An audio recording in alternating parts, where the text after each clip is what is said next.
युद्ध सुरू असल्यामुळं व्यापाराचा तणाव वाढतोय.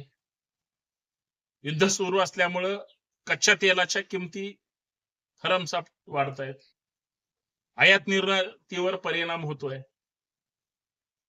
समुद्रमार्गे असो किंवा हवाई मार्गे असो, कुठलीही व्यवस्था चालू ठेवण्याची हिंमत कुठल्याही देशामध्ये फारशी उरलेली नाही. इराण विरुद्ध अमेरिका किंवा इराण विरुद्ध इस्रायल ज्या पद्धतीचा युद्ध वर्षाव सुरू आहे, अमेरिका किंवा इस्रायलने ठरवलंय इराणला बेचिराग करून टाकायचं. इराण म्हणतंय अमेरिकेला संपवल्याशिवाय आम्ही शांत बसणार नाही. ज्या इस्रायलला तसूभर सुद्धा जमीन द्यायची नाही असं महात्मा गांधींनी सांगितलं होतं, ते इस्रायल आता शक्तिशाली होऊ पाहतंय. आणि भारतामध्ये वेगळ्या प्रमाणामध्ये महागाई वाढली. आज पेट्रोल असेल, गॅस असेल, उद्या सीएनजी असेल, यांच्यावर तर परिणाम होणारच आहे. परंतु या सगळ्यांमुळे सार्वजनिक जीवनावर किंवा सर्वसामान्य माणसाच्या आयुष्यात काय तणाव वाढणार आहे हे वेगळ्या पद्धतीने सांगायची गरज नाही. व्यापार तणाव वाढतोय याचा अर्थ मी यासाठी शब्द वापरला की दोन देशांमधले जे आंतरराष्ट्रीय संबंध आहेत, व्यापाराच्या बाबतीत, व्यवसायाच्या बाबतीत, शिक्षणाच्या बाबतीत, वेगवेगळ्या गोष्टी एकमेकांशी देवाणघेवाण करत असताना ते सगळे संबंध आज ताणले जात आहेत.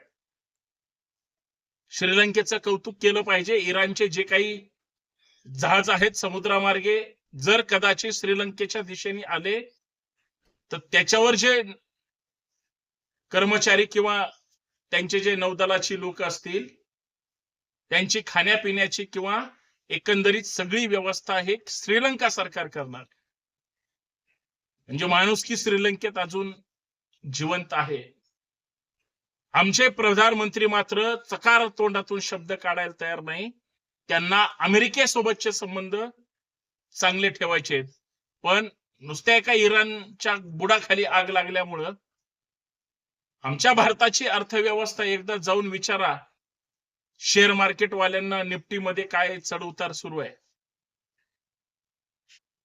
आज गॅस एजन्सीच्या संबंधित लोकांना विचारा, सामान्य माणसाला विचारा, काय सिलेंडरची परिस्थिती आहे. मी काल ठाण्यामध्ये एका व्यापाऱ्याची पत्रकार परिषद ऐकत होतो. 2-4 दिवस आम्ही हॉटेल्स रेस्टॉरंट चालू शकतो, पुढच्या आठवड्यात 100% रेस्टॉरंट बंद ठेवावं लागतील, कारण एक व्यावसायिक सिलेंडर आम्हाला तिप्पट किमतीने जर घ्यावा लागत असेल आणि मुळात तो मिळणारच नसेल, आम्ही हॉटेल्स चालवायची कशी. काही दिवसात माझं असं मत आहे किंवा एकंदरीत जागतिक अर्थव्यवस्थेवर जो परिणाम होतोय तो भारताच्या सुद्धा होतोय. ज्या दिवाळखोरीत पाकिस्तानच्या नांग्या ठेचल्या गेल्या जात आहेत दररोज. पेट्रोल 250-300 रुपये लिटरच्या पुढे, दूध 150-200 रुपये लिटर दूध मिळतंय तिथं, आणि त्याच्यापेक्षा सगळ्या किमती जास्त आहेत. म्हणजे तिथल्या प्रधानमंत्र्याच्या किंवा तिथल्या मोठ्या मोठ्या नेत्यांच्या ताटामध्ये सुद्धा अन्न मिळायला तयार नाही, गाडीत पेट्रोल भरायला मिळायला तयार नाही. इतकी देशाची वाईट अवस्था आपल्या शत्रू राष्ट्राची झाली आहे. इतर देशांची सुद्धा वेगळी नसेल,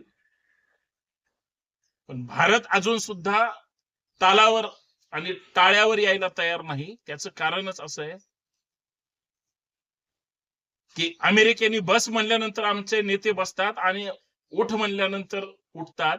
देशाच्या हितासोबत खरंच तडजोड केली जाते हे अंतिम सत्य नाकारता येणार नाही.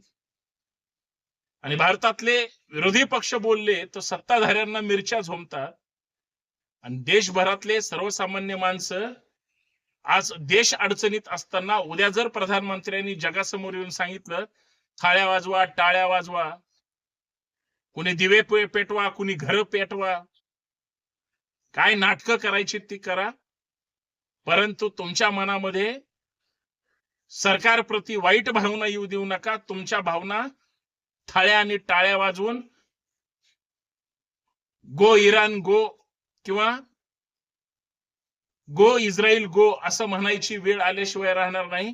गो ट्रम्प गो म्हणण्याची हिंमत भारतातल्या सरकारमध्ये नाही आणि गो अमेरिका गो म्हणण्याची हिंमत प्रधानमंत्र्यामध्ये सुद्धा नाही. व्यापार तणावच काय, कुठलेही तणाव वाढले, आमच्या इथल्या उत्पादन करणाऱ्या शेतकऱ्यांवर, शेतीवर अवलंबून असणाऱ्या वेगळ्या वेगळ्या उद्योगांवर आणि वेगळ्या वेगळ्या उद्योगांवर जगणाऱ्या हजारो लाखो कामगारांवर याचे परिणाम होणार आहेत. हे आमच्या इथल्या व्यवस्थेला कळायला तयार नाही. महागाईनं काय होऊ शकतं हे हातगाडी लावणाऱ्या त्या व्यापाऱ्याला, अर्थात वडापाव विकणाऱ्या त्या हॉटेल मालकाला, हातगाडीवाल्याला विचारा काय तुमची परिस्थिती आहे. त्याच्या तोंडावर जे स्मित हास्य अपेक्षित आहे ते दडपणाचे, दबावाचे, किंवा उद्या माझी गाडी लागेल की नाही, कारण मला ती गॅस पेटवायला माझ्याकडं पुरेसा सिलेंडर उपलब्ध नाही. आज फक्त खाण्याबद्दल चर्चा करतोय आपण, फिरण्याबद्दल इंधनाची तीच परिस्थिती होणार आहे. अजून काय परिस्थिती होणार आहे? कदाचित युद्धाला विराम जरी मिळाला तरी आम्ही दुसऱ्या देशावर अवलंबून आहोत. कदाचित आम्ही कॉम्प्रोमाइज करून बसलेलो आहोत, सरेंडर झालेलो आहोत. आम्ही विसंबून राहून जगणारी माणसं आहोत असं देशातल्या नेत्यांना जाहीर करावं लागेल, किंवा लोक म्हणतील आमच्या देशाची अशी परिस्थिती करून टाक. तुम्ही फक्त वर्तमानपत्र उघडून बघा आणि देश विदेशातल्या बातम्या एकदा पाहण्याचा प्रयत्न करा. आम्ही पॉझिटिव्ह पेक्षा निगेटिव्ह वाक्य आमच्या कानावर एवढी पडतायत की आम्ही आमच्या हक्काचा चांगला मार्ग शोधायला तयार नाही. ही वस्तुस्थिती आहे, नाकारता येणारी नाही. आमच्या देशाकडे कोणी वाईट नजरेनं बघितलं तर आमची त्याचे डोळे काढण्याची हिंमत होती. आता काय झालंय? छत्रपती संभाजी राजांचं वाक्य आहे सुंदर, शत्रूंना थरकाप उडवणारं, की सिंहाच्या जबड्यात घालून हात मोदी ती दात ही जात मराठ्यांची, मराठा शौर्याने लढणारा. आज आमच्या देशाची तशी परिस्थिती आहे का? डोळ्यावर झापडा आणलेली लोक, अर्थात अंधभक्त, यांनी या माझ्या प्रश्नाचं उत्तर देऊ नये, कारण त्यांना चांगलं वाईट समजायला अजून ते बालिशच आहेत. गलगोटी या विद्यापीठात निर्माण झालेलं प्रोडक्ट हे आमच्या समोर टिकू शकत नाही, एवढंच मला सांगायचं. त्याच्यामुळं अंधभक्तांच्या उत्तराला मी भीक घालत नाही, पण आमची चांगली लोक सुद्धा चर्चा करायला तयार नाही, हे वास्तव आहे. देशाची वाट लागल्यानंतर ज्यावेळेस नेते जागे होतील त्यावेळेस तुमचं सगळं सरलेलं असेल. अशी परिस्थिती जर नाही करून टाकली परदेशातल्या लोकांना भारताची, वेगळं सांगायला नको. कदाचित मला असं वाटतं हे सगळं सुधारायचं असेल तर देश चालवणाऱ्या नेत्यांनी देशातल्या अंतर्गत लोकांच्या इच्छा आकांक्षांचा विचार करावा, ना की दुसऱ्या देशातल्या तिथल्या राष्ट्राध्यक्षाला काय वाटेल. कारण एफस्टील फाईलमुळं सगळे कमरे खालचे उघडे आहेत. फक्त कुणाचं दाखवायचं कुणाचं झाकायचं यासाठी यांचा प्रयत्न सुरू आहे, बाकी काही नाही. हे कोणासाठी आहे ज्यांनी त्यांनी समजून घ्यावं, एवढंच मला या ठिकाणी सांगायचं आहे.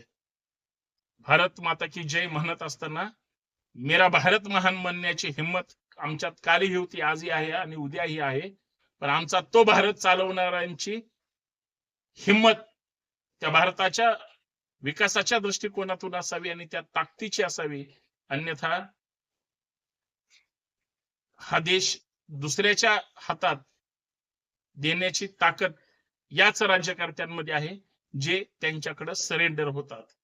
आपला देश दुसऱ्याच्या तालावर नाचणारा नाही, आपला रिमोट कंट्रोल दुसऱ्याच्या हातात नाही, किंवा आम्ही दुसऱ्याच्या ताटाखालचं मांजर नाही. हे सगळं आमच्या राज्यकर्त्यांनी ताठमानेनं जाहीर करावं किंवा त्या पद्धतीनं वागावं, ना की आपल्या सगळ्या सिक्युरिटी किंवा आपला डेटा दुसऱ्याला विकून आपण कंगाल व्हावं. या मानसिकतेचे आपण नसावे, एवढंच माझं मत आहे. धन्यवाद. बाकी या शब्दावर तुम्ही चर्चा करू शकता. जय शिवराय.